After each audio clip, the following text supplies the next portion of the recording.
Viajamos a Chiloé con mi polola. Estamos ahora mismo en la isla de las almas navegantes en Kemchi, como la bautizó Francisco Coloane. Este va a ser un video más bien corto. Ya se puso a llover, así que voy a intentar no poner en riesgo la cámara ni el micrófono. No me voy a referir a Francisco Coloane en el video de hoy, quiero hablar más bien del imbunche y del proceso del imbunchaje que hacen los brujos. Pero sí quiero mencionar brevemente que Francisco Coloane fue un escritor, nació en 1910 en el centenario de Chile, fue Premio Nacional de Literatura y él es parte de esta gran camada de escritores universales que se dedicaban a describir este mundo navegable, complejo, en donde el ser humano se enfrentaba a la enormidad y la majestuosidad de la naturaleza, muchas veces incluso poniendo en riesgo su propia existencia. Eso es por una parte. Respecto al imbunche, que es lo que me quiero centrar el día de hoy, bueno, el imbunche es un ser deforme que originalmente es un niño, un hijo primogénito, que es raptado, es capturado por los brujos con el fin de ser deformado y normalmente en los primeros días de su nacimiento, es decir, ojalá antes del día 10. A veces no es raptado, sino que incluso en algunos casos es ofrecido a los brujos por parte de su padre a cambio de alguna especie de favor. Esto en la menor cantidad de los casos. Normalmente es raptado por los brujos. Los brujos lo que hacen es alimentarlo con leche de gata negra. ¿Y por qué antes de los 10 días de su nacimiento? Simplemente porque al ser un bebé es más manipulable, más moldeable. Entonces, desprenderlo de la estética humana es mucho más fácil, este proceso de deformación. Un elemento importante sobre el imbunche y el proceso del imbunchaje es que si bien el imbunche tiene todos los elementos que tiene el ser humano, tiene un rostro, tiene una cabeza, tiene brazos, tiene piernas, tiene dedos, al ser deformado y manipulado a tal punto pierde la calidad de ser humano. Y eso es lo que precisamente buscan los brujos, deformarlo a tal punto de que deje de ser lo que antes era.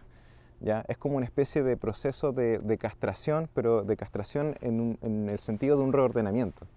Entonces, en este caso, el imbunche tiene muchos aspectos a considerar. Por una parte, está la deformación, tiene una dimensión estética y además no puede hablar, sino que solamente puede emitir sonidos guturales, es decir, no puede producir lenguaje, pero sí tiene una mente y sí mantiene la cualidad de la cognición, es decir, tiene cognición pero no puede hablar, se vuelve mudo en la práctica.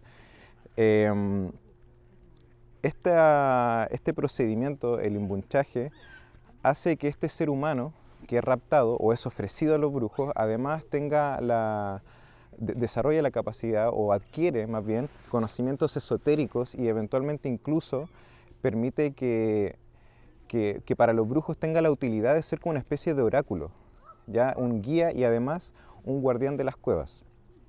En la literatura se ha visto en algunos, bueno, tiene una larga data este procedimiento del imbunchaje y lo que el imbunche es para la mitología y la cultura chilota.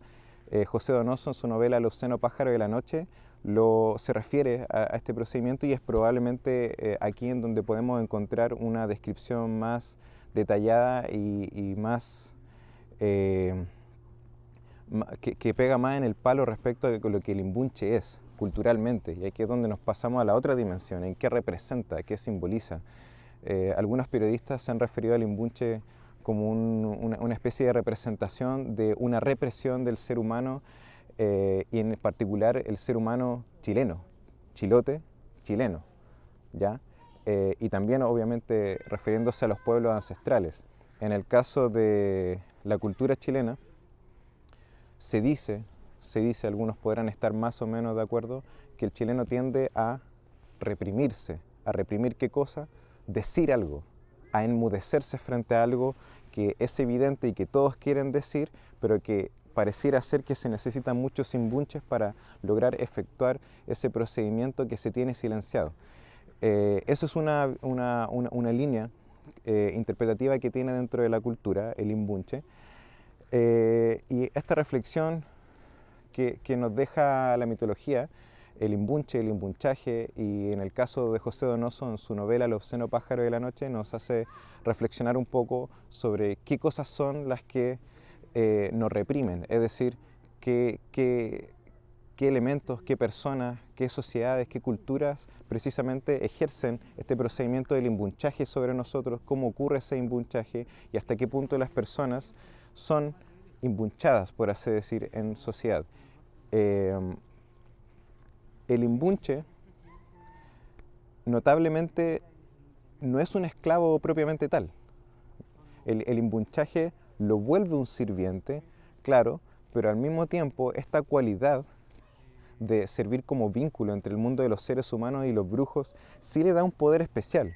El problema es que ese poder especial que obtuvo a través de la represión tampoco está claro qué tiene de bueno para él, qué obtiene a cambio, si es que vale la pena.